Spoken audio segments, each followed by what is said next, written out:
हे दोस्तों, स्वागत है आपका 98.5 लाइफ चेंजिंग एफएम में, जहां हम लाते हैं आपके लिए मज़ेदार, इंफॉर्मेटिव और लाइफ चेंजिंग कंटेंट। आज का वीडियो खास होने वाला है क्योंकि हम बात करने वाले हैं फाइनेंशियल मैनेजमेंट पर और हमारी गाइड होगी रॉबर्ट टी कियोसाकी की bestseller book rich dad poor dad. क्या हम पैसों से जुड़ी कुछ गलतियां कर रहे हैं? कैसे हम पैसों का सही इस्तेमाल कर सकते हैं? इन सभी सवालों के जवाब आपको इस वीडियो में मिलेंगे।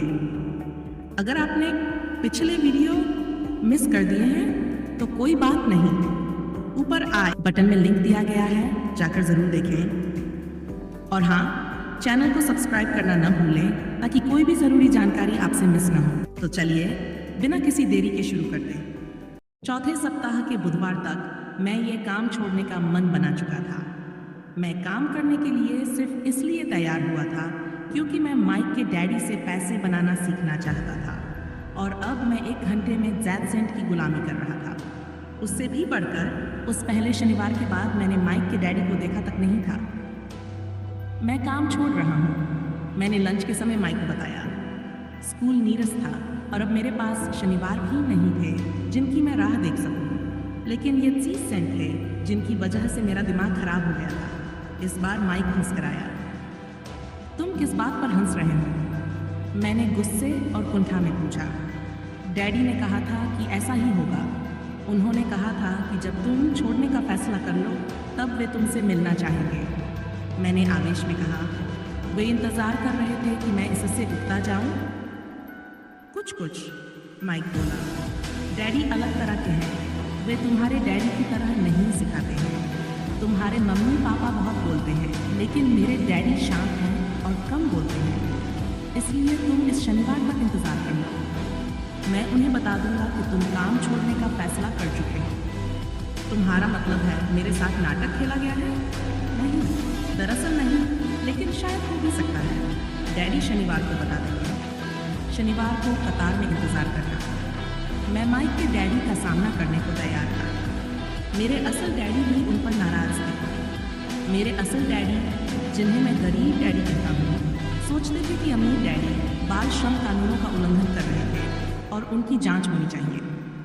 मेरे शिक्षित गरीब डैडी ने मुझसे वह मांगने को कहा जिसका मैं हकदार था, कम से कम 20 सेंट प्रति घंटा।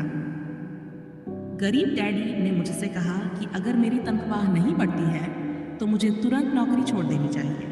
वैसे भी तुम्हें उस घटिया नौकरी की ज़रूरत नहीं है, मेरे गरीब डैडी ने तैश में कहा।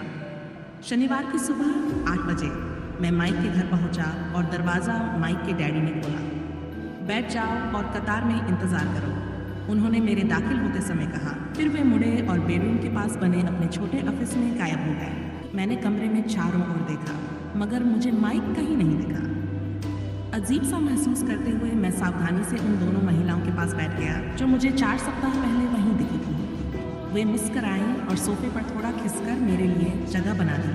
45 मिनट गुजर गए और मैं आगबबूला होने लगा। एक अधिक उम्र का आदमी वहाँ मिनट तक बैठा था और अब वह भी निकल कर जा चुका था। मकान खाली था और यहाँ मैं हवाई के उस सुहाने दिन एक सीलन भरे अंधेरे लिविंग रूम में बैठा था और एक लालची आदमी से बात करने का इंतज़ार कर रहा था जो बच्चों का शोषण करता था। मुझे ऑफिस में इधर उधर कागज सरकने की आवाज़ें सुनाई दे रही थी। वे फ़ोन पर बात कर रहे थे और मुझे नज़रअंदाज कर रहे थे। मैं उनसे मिले बिना ही बाहर जाने के लिए तैयार था, लेकिन किसी कारण मैं रुक गया। बिना कुछ कहे उन्होंने मुझे हाथ से ऑफिस में आने का इशारा किया। अमीर डैडी ने अपने ऑफिस की कुर्सी को घुमाते हुए कहा, मुझे लगता है कि तुम वेतन बढ़वाना चाहते हो या तुम नौकरी छोड़ने वाले हो। रुआसी आवाज़ में मेरे मुंह से निकला, देखिए, आप समझौते की अपनी शर्त पूरी नहीं कर रहे हैं। आपने कहा था कि अगर मैं आपके लिए काम करूँगा तो आप मुझे सिखाएंगे। देखिए, मैंने आपके लिए काम किया है, मैंने मेहनत से काम किया है। आपकी खातिर काम करने के लिए मैंने अपने बेसबॉल मैचों की कुर्बानी दी है, लेकिन आपने अपना वादा नहीं निभाया और मुझे कुछ भी नहीं सिखाया। आप धोखेबाज हैं, जैसा कि शहर का हर व्यक्ति आपके बारे में कहता है। आप लालची हैं, आप सिर्फ पैसे कमाना चाहते हैं और अपने कर्मचारियों की ज़रा भी परवाह नहीं करते हैं। आपने मुझसे खामख्वाह इंतज़ार कराया और मेरे प्रति कोई सम्मान नहीं दिखाया। मैं छोटा हूँ लेकिन इससे बेहतर व्यवहार का हकदार हूँ। अपनी ठुड्डी पर हाथ रखकर उन्होंने मुझे एकटक देखा। बुरा नहीं है, 1 महीना भी नहीं हुआ है और तुम वही भाषा बोल रहे हो जो मेरे ज्यादातर कर्मचारी बोलते हैं। क्या? मैंने पूछा। मैं समझ नहीं पाया कि वे क्या कह रहे थे, इसलिए मैंने अपना दुखड़ा जारी रखा। मैंने सोचा था कि आप अपना वादा निभाएंगे और मुझे सिखाएंगे। इसके बजाय आप मुझ पर अत्याचार कर रहे हैं। ये जुल्म है, सरासर जुल्म है। मैं तुम्हें सिखा रहा हूँ। आपने मुझे क्या सिखाया है? कुछ भी नहीं, मैंने गुस्से से कहा। जब मैं चंद सिक्कों के बदले काम करने के लिए तैयार हो गया, उसके बाद से आपने मुझसे बात तक नहीं की है। 1 घंटे के बदले 10 सेंट। मुझे तो सरकार से आपकी शिकायत करनी चाहिए। आप जानते हैं हमारे देश में बाल श्रम कानून है। आप तो जानते ही हैं मेरे डैडी सरकार के लिए काम करते हैं। शाबाश, अमीर डैडी ने कहा। अब तुम उन अधिकतर कर्मचारियों की भाषा बोल रहे हो जो मेरे लिए काम करते थे। ऐसे कर्मचारी जिन्हें मैंने नौकरी से निकाल दिया या जिन्होंने खुद नौकरी छोड़ दी। सीखने का उल्टा पिराना। एडगर डेल को हमें ये सिखाने का श्रेय जाता है कि हम सबसे अच्छी तरह कार्य करके, असली चीज़ करके या सिमुलेशन के जरिए सीखते हैं। डेल और उनका सीखने का शंकु हमें बताता है कि पढ़ना और व्याख्यान सुनना सीखने के सबसे कम असरदार तरीके हैं। और हम सभी जानते हैं कि ज़्यादातर स्कूल हमें किस तरह सिखाते हैं, पढ़ाकर और व्याख्यान सुनाकर। तो इस बारे में आपको क्या कहना है? मैंने पूछा और मुझे एहसास था कि कम उम्र के बावजूद मैं काफ़ी बहादुरी दिखा रहा था। आपने मुझसे झूठ बोला। मैंने आपकी खातिर काम किया और आपने अपना वादा पूरा नहीं किया। आपने मुझे कुछ नहीं सिखाया। कौन कहता है कि मैंने तुम्हें कुछ नहीं सिखाया? आपने मुझसे झूठ बोला। मैंने आपकी खातिर काम किया और आपने अपना वादा पूरा नहीं किया। आपने मुझे कुछ नहीं सिखाया। कौन कहता है कि मैंने तुम्हें कुछ नहीं सिखाया? अमीर डैडी ने शांति से पूछा। देखिए, इस दौरान आपने कभी मुझसे बात नहीं की। मैंने 3 सप्ताह तक काम किया और आपने मुझे कुछ नहीं सिखाया। मैंने मुंह बनाकर कहा, क्या सिखाने का मतलब बोलना या व्याख्यान देना ही है? अमीर डैडी ने पूछा। और क्या? मैंने जवाब दिया। इस तरह वे तुम्हें स्कूल में सिखाते हैं, उन्होंने मुस्कुराते हुए कहा। लेकिन जीवन तुम्हें इस तरह से नहीं सिखाता है और मेरा मानना है कि जीवन सबसे अच्छा शिक्षक होता है। अधिकतर समय जीवन आपसे बात नहीं करता है, यह आपको एक तरह से धक्का देता है। हर धक्के के साथ मानो जीवन कहता है, जाग जाओ, कोई चीज़ है जो मैं तुम्हें सिखाना चाहता हूँ। यह आदमी कैसी वैसे पैर की बातें कर रहा है?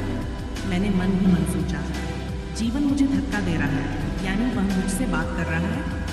अब मैं जान गया था कि मुझे अपनी नौकरी हर हाल में छोड़ देनी चाहिए। मैं एक ऐसे आदमी से बात कर रहा था जिसे हवालात में बंद करने की ज़रूरत थी।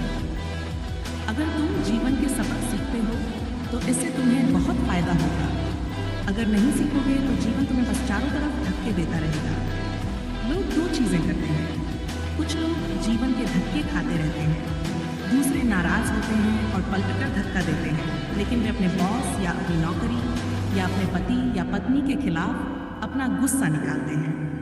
वे नहीं जानते हैं कि ये जीवन है जो उन्हें धक्के दे रहा है। मुझे पता नहीं था कि वे किस बारे में बोल रहे थे। जीवन हम सभी को धक्के मारता है।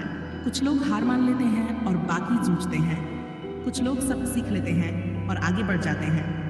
वे जीवन के धक्कों का स्वागत करते हैं। इन गिने चुने लोगों के लिए इसका मतलब यह होता है कि उन्हें कुछ सीखने की ज़रूरत है और उन्हें कुछ सीख लेना चाहिए। वे सीख लेते हैं और आगे बढ़ जाते हैं। अमीर डैडी खड़े हो गए और उन्होंने लकड़ी की पुरानी जर्जर खिड़की को बंद किया जिसे मरम्मत की ज़रूरत थी। अगर तुम ये सब सीख लेते हो तो तुम बड़े होकर बुद्धिमान, दौलतमंद और सुखी युवक बनोगे।